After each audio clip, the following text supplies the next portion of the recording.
Welcome to another In Wheel Time podcast, a 30-minute mini version of the In Wheel Time car show that airs live every Saturday morning, 8 to 11 a.m. Central.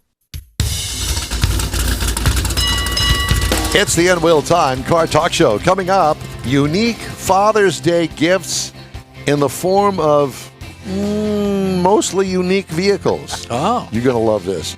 Conrad has This Week in Auto History, and we'll get you caught up on the stories making car news this week. Howdy. Along with Mike Out of This World Mars, King Conrad DeLong. We always need more Jeff Zekin, fresh off of surgery. I'm Don Armstrong. Glad you could make it here with your surgical career. Yeah. It's all good. Had a little back surgery, a little back operation. Non-invasive stuff. It's all good. The medicine is fantastic. Is it? Yeah.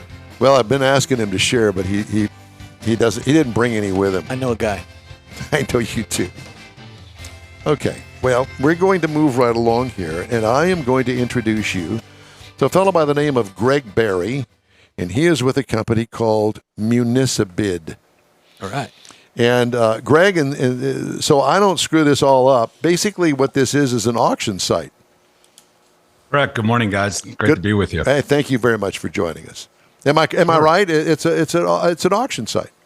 It's an online auction marketplace for governments, state and local governments, schools, universities to auction off no longer needed goods, things they might have confiscated, lost and found, anything a government or school that no longer needs. They'll auction it through our site, and it's open to the public, so anyone can buy.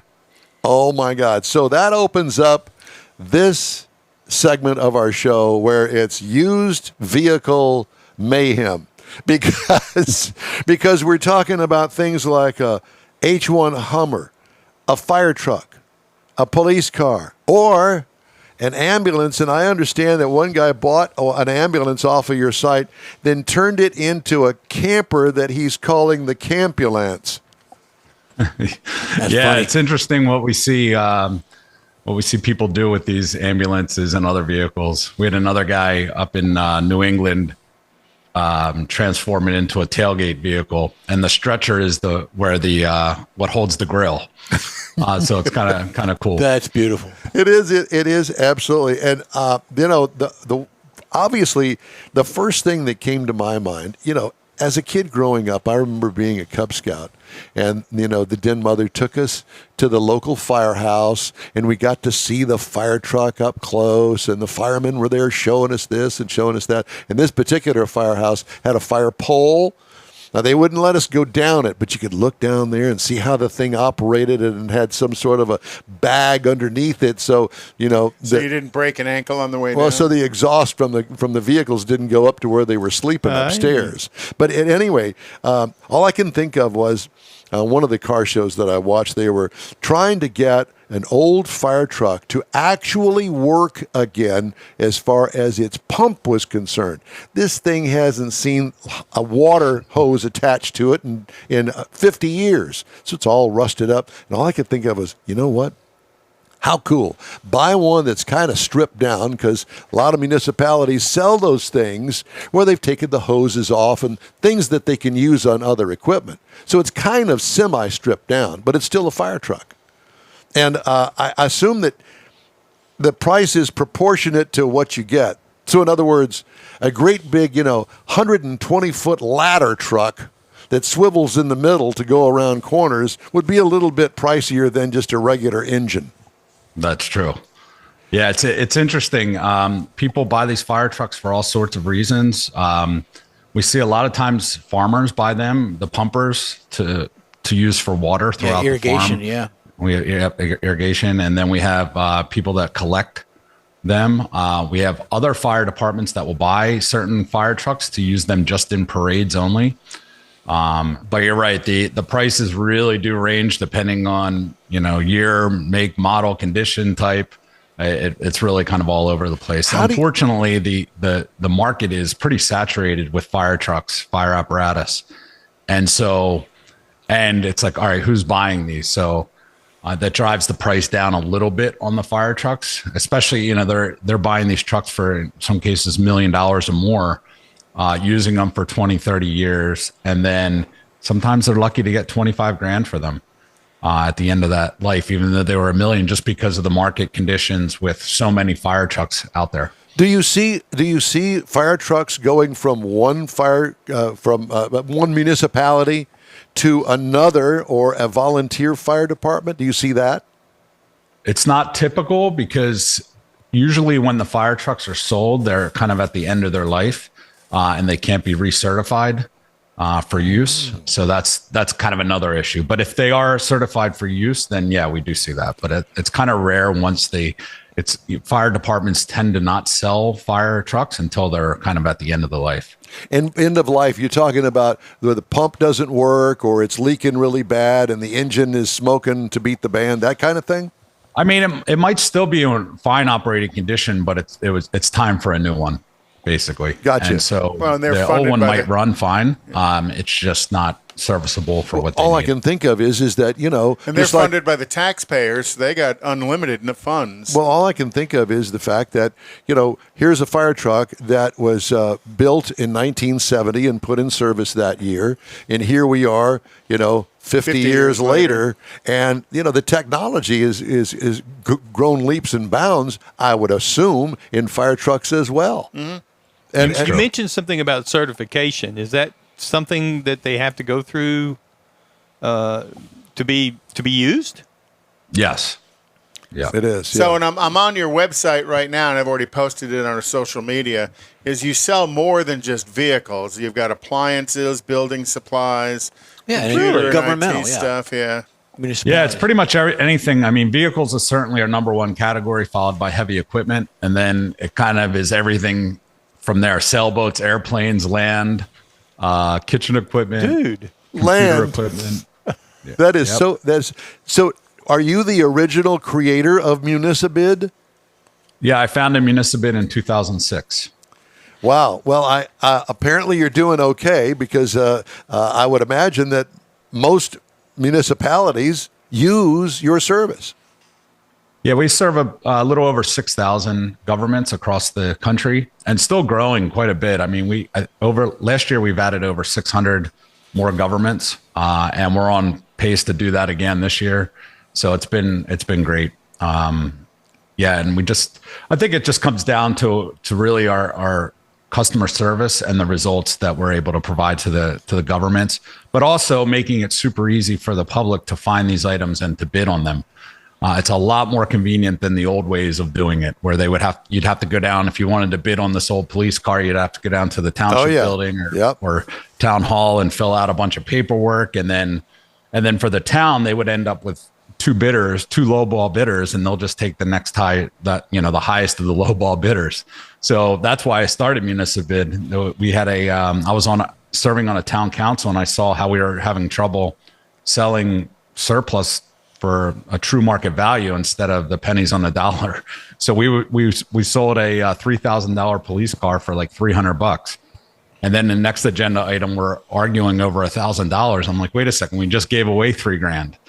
And so that's kind of how that's where the idea for MuniciBid. Well, I mean, I'm looking at one here, for instance, a 2022 Ford Explorer up in East Norriton, Pennsylvania, in the East Norriton Township. It's been on the line for 5 days now. And so the price that I see there, is that the minimum price that they're going to accept, $9,800? No, that's the current bid. I got you. So what happens typically is items get bid on right away. As soon as they come up, there's a couple bids placed, and then there's a lull in the action. And then in the last hour and the final few minutes is where a lot of the bidding takes place. Typical of eBay auctions as well. Yeah, very similar. And then I also see that you break it down by state. And Correct. It seems like you've got a pretty good relationship in New Jersey and Pennsylvania, because that's where all your action is. That's where the majority of your products are coming from. Or is that where they're located? Yeah, that's where they're located. The Northeast is our kind of bread and butter. So I founded this just outside Philadelphia in a town called Pottstown. And so Pennsylvania, New Jersey, Massachusetts, New York, they're all big states. And then certain states and kind of regions and municipalities themselves sell different times a year. So the summer is kind of a little bit of a slow point for them, and then things really kick up in the third and fourth quarter. Well, you need to get to Texas. How long does the vehicle stay on the auction? How long is that pictured before the auction stops on that particular product? Yeah, we typically recommend that the government set the auctions up for 10 to 14 days, and that allows us to get the word out through our marketing program. Makes sense. So you've got a separate marketing program for this. Yeah. So that's one of the benefits that we offer to the governments is we have a whole marketing machine that we utilize to get the items out in front of not only our existing buyers but new buyers across a number of different mediums, really depending on the category of the item itself. So we do, obviously a lot of paid advertisements and that. Yeah. Well, here's one that interests me, and I'm just going to throw this out there. A 1992 International. It's for sale in New Galilee, Pennsylvania, from the New Beaver Borough Volunteer Fire Department. The current bid on it, there's one bid for $10,000. It's a 92, looks like a pumper truck or a water truck. I mean, sure. 10 grand. Yeah, I'm all over that. I could probably sell. I could go in business for myself and local firefighting in the forests of East Texas. Camp out up there. Park in your driveway. Yeah, and you piss off all the neighbors. Again, I was thinking rice farmers could use it. But here's some other stuff too. A light bar, like a police light bar that goes on top of the car. You currently have one bid for $1. Yeah. Yeah. Do they put minimum bids on some of these? The minimum price that they'll take for it? Sometimes they'll set a reserve. We recommend they start the starting bids at about 10% of the expected value. So generally, they have an idea of what things are worth based on previous results or just sort of comparative sales. Somebody is an expert in pricing used fire trucks or light bars. Well, the market itself kind of takes care of it itself, so you can just kind of see what, take a look at the year, make, model, see what you're up against and what other people are selling them for. So here's one that'll sell in Texas: Big Sky gun holders. All right. Since you're not allowed to strap them in your back window anymore and go to high school. Believe that or not, Greg, we used to be able to do that. They had gun racks in the back window of pickup trucks. I remember. I'm not that young. Okay, well, at least I didn't know that it was a thing around the United States, but it certainly was here in Texas. Yeah. Yeah. The other thing that I find pretty fascinating is the all of the different kinds of stuff that's on here. I mean, like you said, it's everything from shovels to great big huge fire trucks. There's a winch. One thing going back to the fire department is they'll sell the fire hoses, and we have a couple different buyers who buy these fire hoses and repurpose them into wallets and other accessories, belts, things like that. It's pretty neat. Well, who knew? Well, yeah, who knew? And, let's face it, I don't know anymore, but used to be, the nozzles used to be brass. I don't know whether that's the fact or not, but brass bring a pretty penny. Yeah, I mean, that's the other thing. So some of these computers, though, some towns will sell these computers by the pallet. And really what the buyers are looking for is the sort of the raw materials in these computers. Yeah, precious metals. As far as like the metals. The fact that, you can go on here, ambulances, appliances. There's a couple of appliances on here. Automotive is huge, clearly.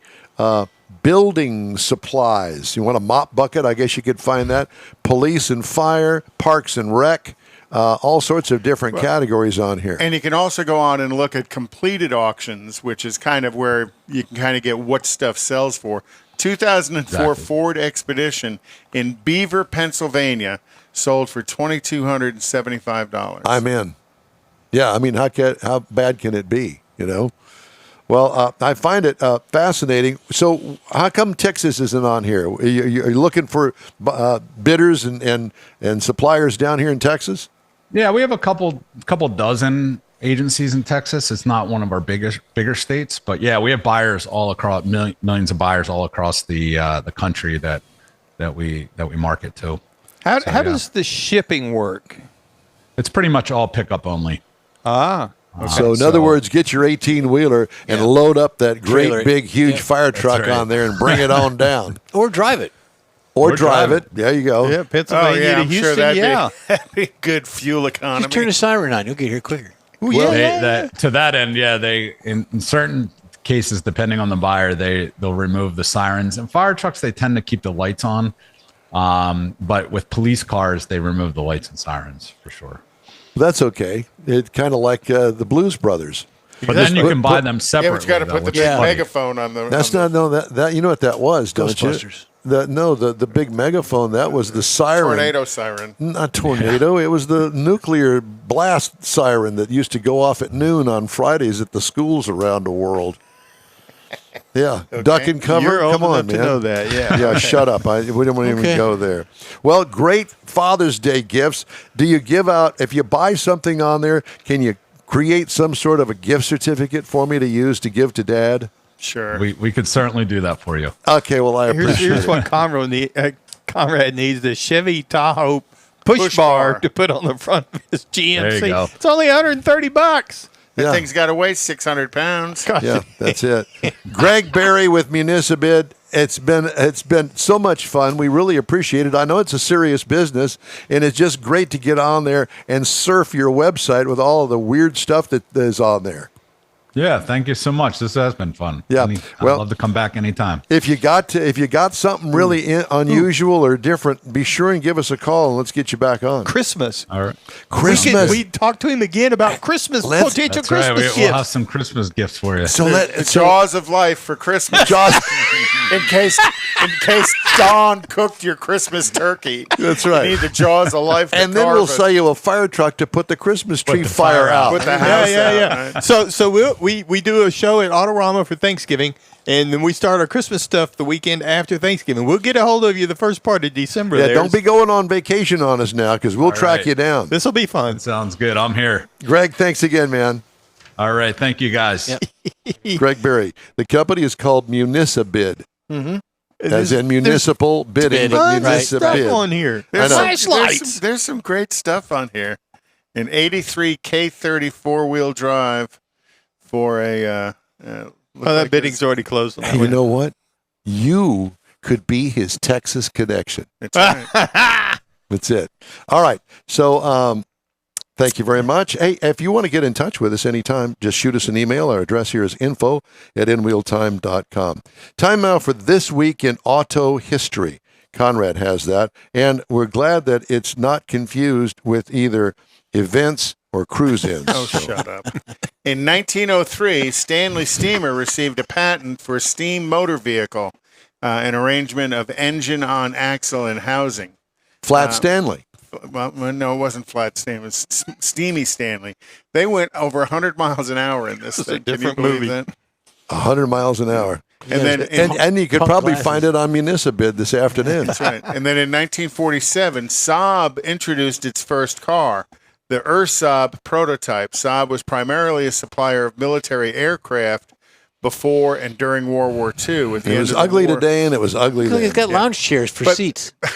But they have that same look of a Saab since day one. Oh, And then in 1948, the first car with a Porsche badge debuted, the 351 prototype. And that exact car is still at the museum, the Porsche Museum, available for viewing and stuff. like All James aluminum, Dean. all aluminum, hand pounded aluminum. And we know about that. Oh, my in aluminum can pounded. 1956, Junior Johnson and his father were arrested in Wilkesboro, North Carolina, running moonshine whiskey. Say it ain't so. He was arrested for making moonshine, not for hauling it, because they couldn't catch him because he was pretty quick. He had pretty fast little car back then. Souped it up. And actually, his first moonshine car was an Oldsmobile business coupe, like we saw last week. had to be. Is somebody's museum somewhere? Well, I don't know. And then in 2006, the animated feature film Cars, produced by Pixar Animation Studios, Brilliant. roars into the theater. Absolutely brilliant. Wasn't that such Yes, it was. a good movie? And think about some of the voices that were on that movie. Oh, yeah. Owen Wilson, Paul Newman, Larry the Cable Guy, Cheech Marin as Ramon, the 59 Chevy Impala lowrider. Lowrider, yeah. George Carlin as Fillmore, the VW bus. Richard Petty, John Ratzenberger as Mac. Bob Costas was on there as Bob Cutlass. Of course, I had to put the Oldsmobile plug in there. Sure you did. Darrell Waltrip was on there. Dale Earnhardt Jr. was on there. Michael Schumacher was on. Mm-hmm. His voice was on Cars, as well as Mario Andretti. You know, that's very cool. Pretty genius on their part to bring all those truly famous people's voices into the movie. It's a good show to watch today, you know, and even for Pixar / Disney. Well, it was Pixar back then. It's not overly political. It's wholesome, just like us. Yeah, just like us. So, I assume that's this week in auto history. In auto history. I have news. Oh boy. Is it headlines or just news? Oh, NEWS. Uh-huh. Okay. But, matter of fact, over at KTRH, it's your news, weather, and sports station. And there's one phrase that they use on there, news, and it sounds like they've slurred the news with station. News station. It's kind of like one S between the two words. Like Newfoundland. Something. I don't know. It's weird. Vehicle incentives are rising. New vehicle incentives are rising with inventories, and analysts project that trend will continue throughout the year, costing some brands more than others. Average incentives reached a yearly high of $1,914 per vehicle in May, according to Kelley Blue Book. This story from low by comparison to history, but yeah. Yes. Before the pandemic, incentives approached 10% of the average transaction price. You do the math. Inventory is improving overall, and it's improving by brand, but not in an even manner. Toyota and Kia, for example, have very low inventory, whereas Ram and Jeep are at the high end and have been for quite some time. U.S. vehicle buyers in May paid an average less than sticker, a constant trend since January. Remember, for a long time there, if you wanted to buy a new vehicle, you had to pay over and above MSRP.